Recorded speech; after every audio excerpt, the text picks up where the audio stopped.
ഭൂലോകത്തിൽ നീ മാത്രമേ സാധുക്കൾക്കു സങ്കേതമാം.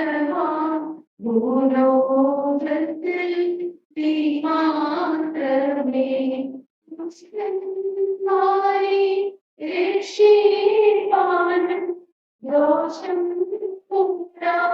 ഉണ്ടാക്കീരാനും ദുഷ്ടന്മാരെ രക്ഷിപ്പാനും ദോഷം ഉണ്ടാക്കീരാനും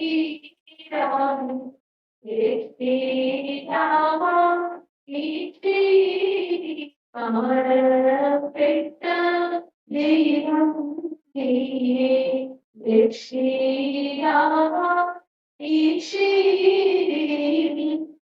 മരണപ്പെട്ട ദൈവം നീയേ.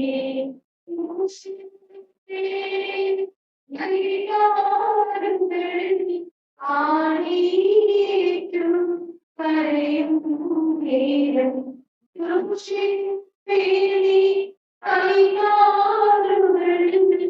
ആണിയേറ്റും കരയും നേരം നരകത്തിന്റെ തിരമാലേ നിന്നെ രക്ഷിച്ചു നീ.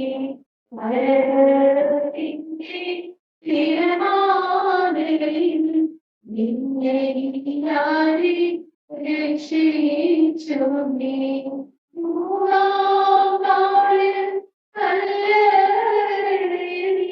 നിന്നോദാനം ചെയ്യതീന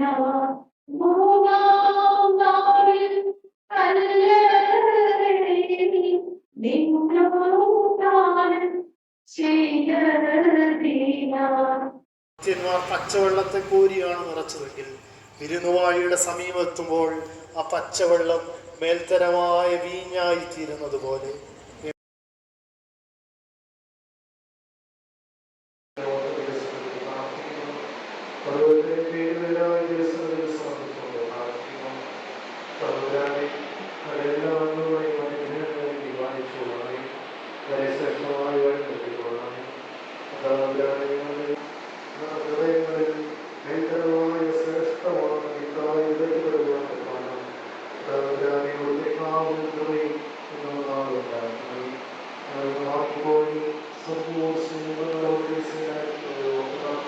ദൈവം നിരന്തരമായി നമ്മളെ കാത്തു സംരക്ഷിക്കുന്ന കാര്യം പരിശുദ്ധമാണ്.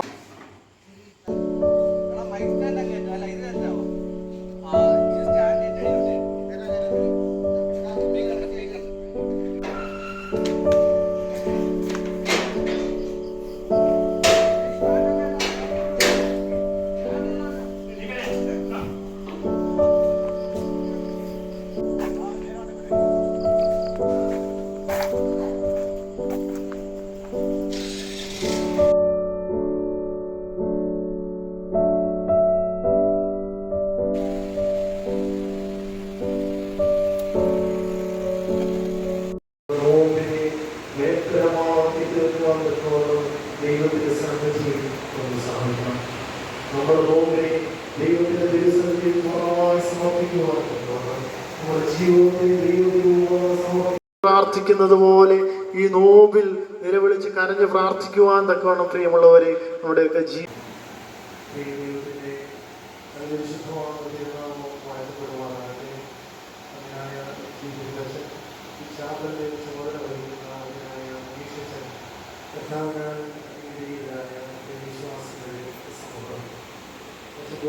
സൂചിപ്പിച്ചതുപോലെ പരിശുദ്ധ വലിയ നോമ്പിന്റെ ഏറ്റവും അവസാനത്തെ പാതയിലേക്ക് നമ്മൾ നിർത്തുകയാണ്. കേവലം 2 ആഴ്ച പോലും ഈ നോമ്പ് ഉണ്ടാകില്ല എന്നുള്ളത് യാഥാർത്ഥ്യമാണ്. ഇപ്പോൾ വ്യക്തമാണ് 5 ദിവസത്തെ നോമ്പ് നമ്മൾ അവസാനിക്കുന്നുണ്ട് ഞാൻ ചിന്തിച്ചു പോകുന്നു. നോമ്പിനെ കുറിച്ച് പിതാക്കന്മാർ നമ്മളെ പറഞ്ഞു പഠിപ്പിക്കുന്നത് നോമ്പ് പറുദീസയിലേക്കുള്ള തിരിഞ്ഞുനടക്കമാണ്. നോമ്പ് പറുദീസയിലേക്കുള്ള തിരിഞ്ഞുനടക്കം. എന്തുകൊണ്ടാണ് പിതാക്കന്മാർ അങ്ങനെ പഠിപ്പിക്കുന്നത് എന്ന് ചോദിച്ചാൽ ആദ്യ മാതാപിതാക്കളായ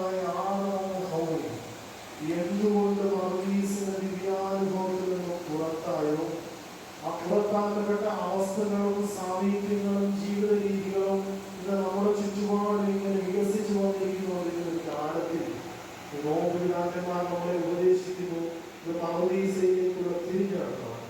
ദൈവമേ, 50 ദിവസം നമ്മൾ നോമ്പ് നോറ്റു എന്നതിനപ്പുറം, 50 ദിവസം നമ്മൾ ഉപവാസം അനുഷ്ഠിച്ചു എന്നതിനപ്പുറം, 50 ദിവസം നമ്മൾ ദണ്ഡനമസ്കാരം നടത്തി എന്നതിനപ്പുറം, ഈ 50 ദിവസത്തെ നോമ്പിന്റെ വഴിയാത്ര കൊണ്ട് നമ്മുടെ ജീവിതത്തിൽ എന്ത് പ്രയോജനമാണ് ഉണ്ടാകുന്നത് എന്നാണ് ചോദ്യം. പിതാക്കന്മാർ നമ്മളോട് ചോദിക്കുന്നു, ഈ 50 ദിവസത്തെ നോമ്പ് നിന്റെ പറുദീസിന്റെ ദിവ്യാനുഭവത്തിനാണോ എത്തിക്കുന്നത്? 50 ദിവസത്തെ നോമ്പ് പൂർത്തിയാകുമ്പോൾ ഉദ്ധാനപെരുന്നാൾ നമ്മൾ എത്തി നിൽക്കുമ്പോൾ നമ്മുടെ ജീവിതം പരിശുദ്ധമാകുന്ന നോമ്പിന്റെ പറുദീസിന്റെ ദിവ്യാനുഭവത്തിനാണ്. ദൈവമുള്ളവരെ, 50 ദിവസത്തെ വഴിയാത്ര ഇങ്ങനെ കേവലം മറ്റുള്ളവരെ കാണിക്കാനും നമുക്ക് തന്നെ സ്വയം ഇങ്ങനെ നോമ്പിന്റെ അനുഭവമാണെന്ന് പറയാനോ എന്നതിനപ്പുറം നമ്മുടെ ജീവിതത്തിൽ എന്ത് പരിവർത്തനമാണ് വരുത്തുന്നത് എന്നാണ്